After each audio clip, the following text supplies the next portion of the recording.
안녕하세요. 과통TV 북한과학기술 톱파보기 변학문입니다. 이번 영상에서는 북한의 정보산업성에 대해서 알아보겠습니다.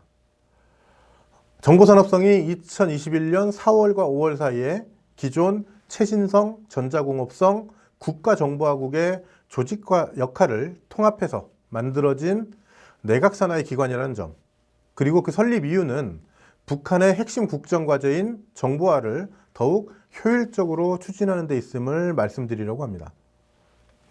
먼저 조직 개편 내용을 정리해 보면요.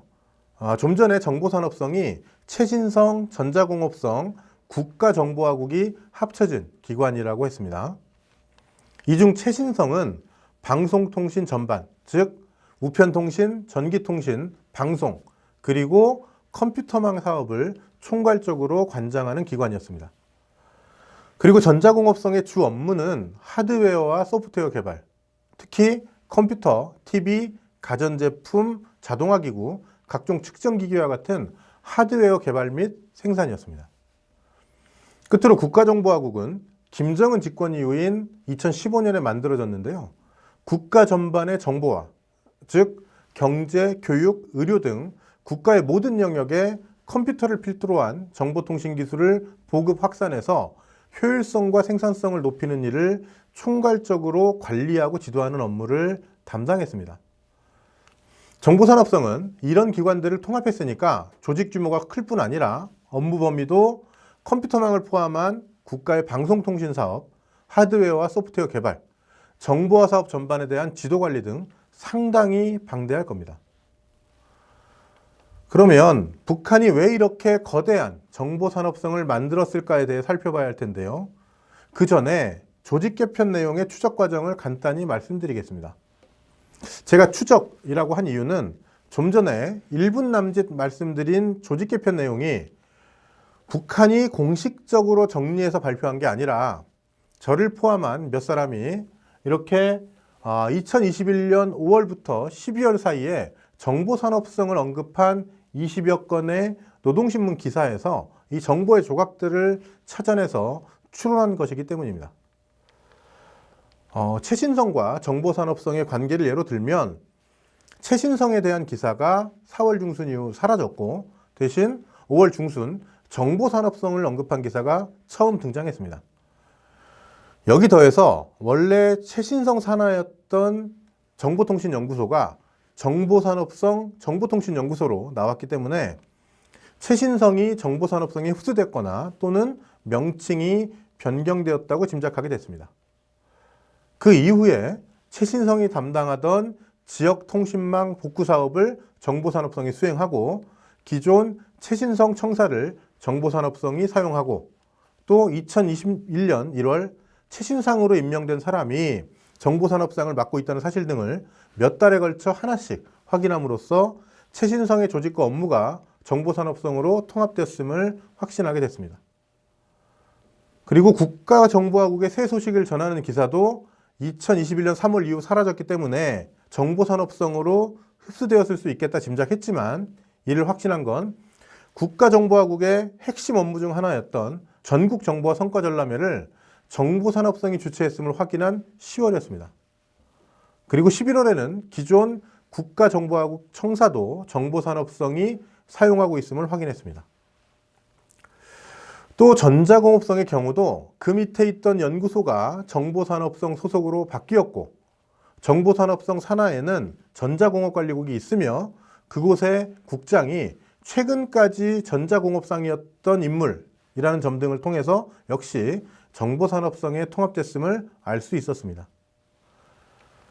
이와 같은 정보산업성 관련 조직 개편 내용은 2021년 통일연구원이 수행한 연구 북한의 정보화와 주민생활 변화 중 제가 쓴 3장에 좀 더 구체적으로 나와 있습니다. 자, 이제 정보산업성 설립 배경을 살펴볼 차례인데요. 영상 초반에 이미 핵심 국정과제인 정보화를 효율적으로 추진하는 것이 조직 개편의 이유라고 말씀드렸습니다. 좀 더 구체적으로 말씀드리면 기관본위주의, 즉 조직이기주의를 근절하고 국가정보화국의 한계를 극복해서 ICT 연구개발과 정보화 사업 전반에 대한 국가의 지도관리를 더욱 강화하는 것이 정보산업성 신설의 목적이라 할 수 있습니다. 정보화는 북한의 핵심 국정과제이기 때문에 ICT 관련 기관뿐 아니라 내각의 모든 성과 기관, 모든 단위들이 추진, 관여하고 있습니다. 그런데 북한에서는 본위주의가 김일성 집권기부터 뿌리 깊게 박혀 있기 때문에 모든 기관과 단위들을 아우르면서 정보화를 통일적으로 지도하고 관리하기가 만만치 않습니다. 더구나 이런 일을 성보다도 급수가 낮은 국가정보화국이 담당했기 때문에 많은 문제들이 있었다고 합니다. 예를 들어 북한에서 스마트폰 앱을 하나 출시하려면 국가정보화국뿐만 아니라 인민보안성, 국가보위성, 최신성 등등 10여 개 기관의 승인을 모두 받아야 한다고 합니다. 그래서 다른 곳들보다 먼저 앱을 출시해서 수익을 더 많이 내고 싶은 기관이 다른 기관의 앱 승인을 지연시키기도 했고, 국가정보화국은 이에 단호하게 대처하기 힘들었다고 합니다. 또 다른 예로 북한은 자국 내에서 개발된 모든 소프트웨어의 소스코드를 모아서 국가정보화국이 통합적으로 관리함으로써 중복 개발을 방지하고 이미 개발된 소스코드의 활용도를 높이려 했습니다. 하지만 역시 조직 이기주의 때문에 여기에 저항한 기관들이 있었고, 급이 낮은 국가정보화국은 이 문제를 다 처리하지는 못했다고 합니다. 이와 같은 예들은 북한 ICT와 과학기술 전문 매체인 NK경제가 수년 동안 북한의 정보화 추진 현황을 추적 취재해서 정리한 내용입니다.